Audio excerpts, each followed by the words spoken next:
Perkenalkan, nama saya Maria Margareta dengan NIM 203030502072. Mahasiswa semester 3 angkatan 2020, jurusan Arsitektur, Fakultas Teknik Universitas Palangkaraya. Pada video kali ini saya akan mempresentasikan sketchbook saya untuk memenuhi tugas besar mata kuliah Perancangan Arsitektur dengan bimbingan Bapak Wijanarka STMT.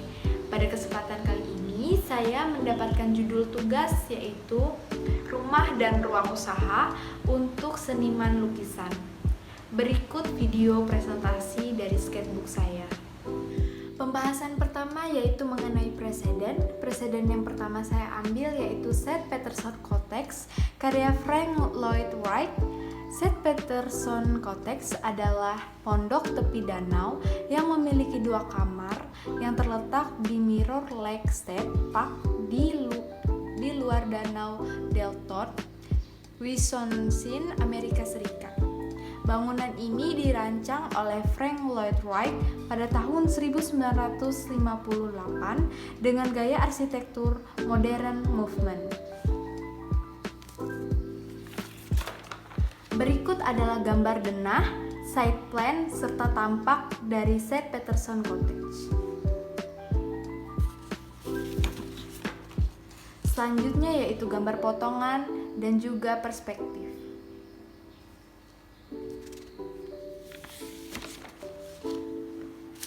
Berikut adalah living level plan dan juga entrance dan sirkulasi. Selanjutnya yaitu bentuk. St. Petersburg Cotex mengalami transformasi bentuk dari 3 bentuk dasar, yaitu interlocking space. Selanjutnya yaitu bubble diagram dan juga block diagram. Menurut kedua diagram tersebut, maka dapat disimpulkan jenis organisasi ruang yang digunakan yaitu cluster. Dan hampir semua ruangan memiliki hubungan yang sangat erat agar mendukung konsep bangunannya itu sendiri, yaitu open but private. Preseden yang kedua yaitu Winton Guest House karya Frank Gehry. Winton Guest House karya Frank Gehry ini dibangun pada tahun 80-an dan berada di Lake Minnetonka. Bangunan ini merupakan ensemble 6 bentuk dan dibuat dari berbagai bahan seperti logam, batu kapur, batu bata, dan juga kayu lapis. Berikut adalah gambar side plan, 3D, denah, potongan, dan juga tampak.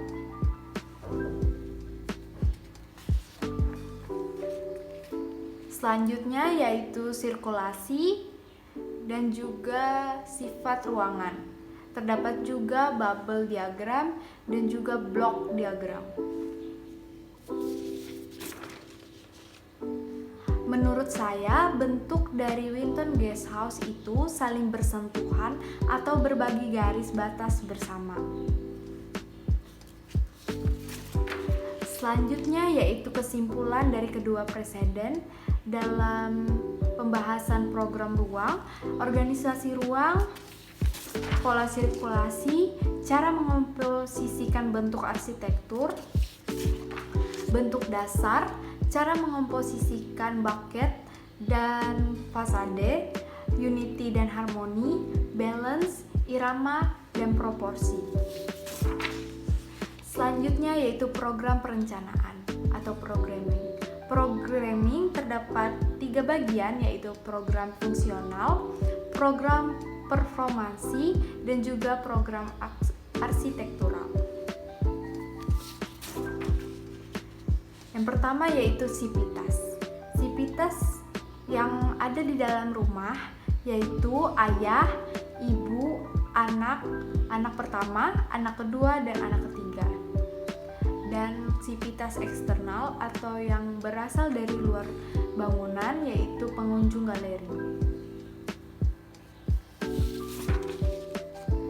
Berikut adalah kebutuhan ruang dari sivitas tadi, seperti Seperti contohnya fungsi utama Sivitas ayah dengan kegiatan istirahat, makan, MCK, dan bekerja, sehingga memiliki kebutuhan ruang berupa kamar tidur, ruang makan, kamar mandi, serta ruang bekerja.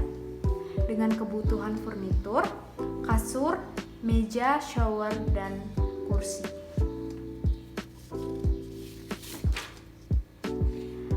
Selanjutnya yaitu fungsi pelengkap dengan Sivitas, misalnya ayah, ibu, anak pertama, dan anak kedua, dengan kegiatan mencuci pakaian, dengan kebutuhan ruang laundry, dan kebutuhan furnitur, mesin cuci, meja setrika, serta jemuran.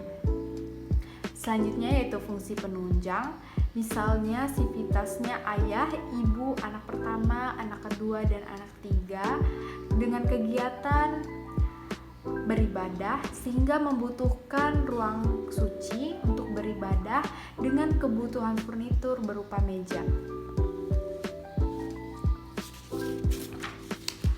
Selanjutnya yaitu program performansi yang di dalamnya terdapat nama ruangan, sifat ruang, Sivitas, persyaratan ruang seperti pencahayaan, penghawaan, kebisingan, view, warna, serta tuntutan. Sebagai contoh yaitu kamar utama dengan sifat ruang private, Sivitas ayah dan ibu. Pencahayaan alami dari jendela dan buatan dari lampu, penghawaan alami dari jendela dan angin-angin, dan penghawaan buatannya dari AC. Kebisingan memerlukan ketenangan, ruangan mendapatkan view halaman depan rumah, warna monokromatik seperti abu-abu muda dan putih untuk memberi kesan netral. Tuntutan harus memiliki kesan nyaman dan tenang.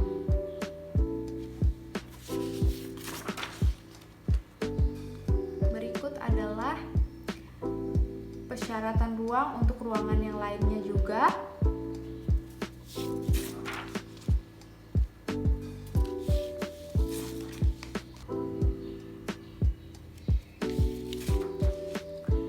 Selanjutnya yaitu besaran ruang. Dapat dilihat di gambar, terdapat besaran ruang dari kamar dan WC utama, kamar anak pertama, anak kedua dan anak ketiga, kamar mandi lantai 1 dan lantai 2, toilet rumah, ruang tamu, ruang keluarga, ruang makan dan dapur, ruang kerja, ruang suci, galeri lukis dan ruang santai galeri,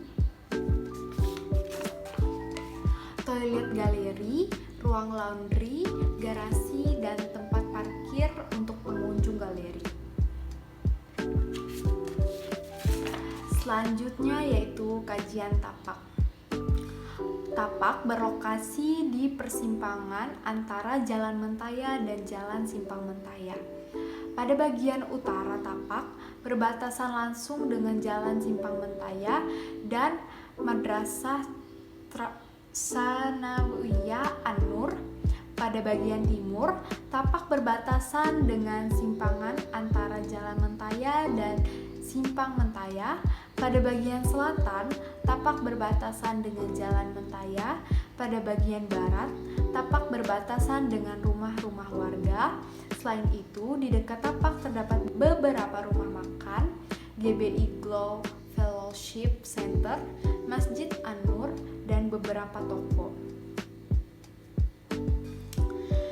Dari pernyataan di atas dapat disimpulkan bahwa jalanan di sekitar tapak sangat padat dan juga ramai dilewati oleh pengendara. Selain padat, tapak juga cukup berisik karena bersebelahan dengan jalan raya dan berdekatan dengan gereja dan juga masjid.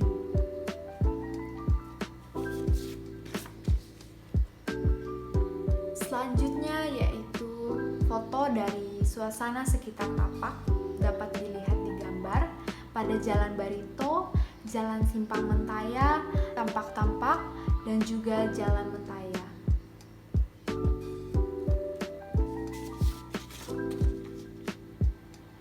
Selanjutnya yaitu keadaan dan sirkulasi jalan lingkungan tapak. Pada Jalan Mentaya, tingkat keramaian cukup tinggi cenderung sedang. Jalan Barito, tingkat keramaiannya cukup tinggi cenderung sedang, dan Jalan Simpang Mentaya tingkat keramaiannya sedang cenderung rendah.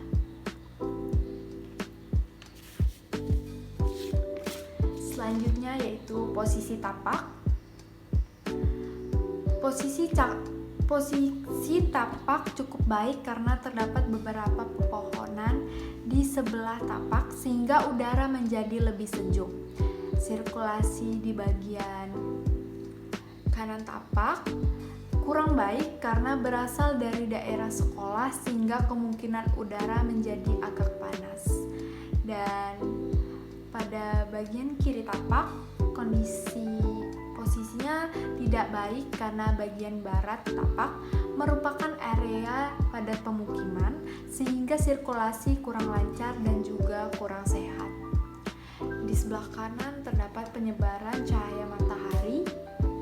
Daerah tapak mendapat cahaya matahari pagi hangat dan juga cenderung sejuk di bagian kiri, dan daerah tapak yang terkena cahaya matahari sore yang hangat dan cenderung redup di sebelah kanan tapak. Selanjutnya yaitu jalur drainase lingkungan sekitar tapak. Dapat dilihat di gambar bagaimana penyebaran air menuju drainase jalur drainase air. Drainase berupa drainase terbuka berukuran 35-40 cm, mampu menampung air dalam skala sedang cenderung kecil karena ukurannya yang terbatas. Selanjutnya yaitu block plan. Terdapat block plan dari lantai 1 dan lantai 2. Berikut adalah aksonometri dari block plan kedua lantai tadi. Selanjutnya penyatuan bentuk dari aksonometri blok plan kedua lantai tadi dan tampak atasnya sehingga menyerupai side plan dari bangunan. Selanjutnya yaitu struktur lantai dari lantai 1 dan lantai 2 dan juga struktur atap.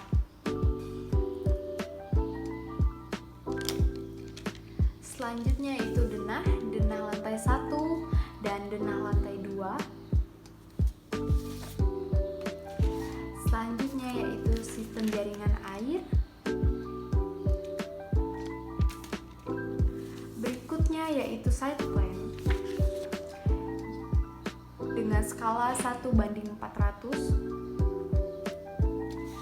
Selanjutnya yaitu potongan AA dan potongan BB dengan skala 1:200.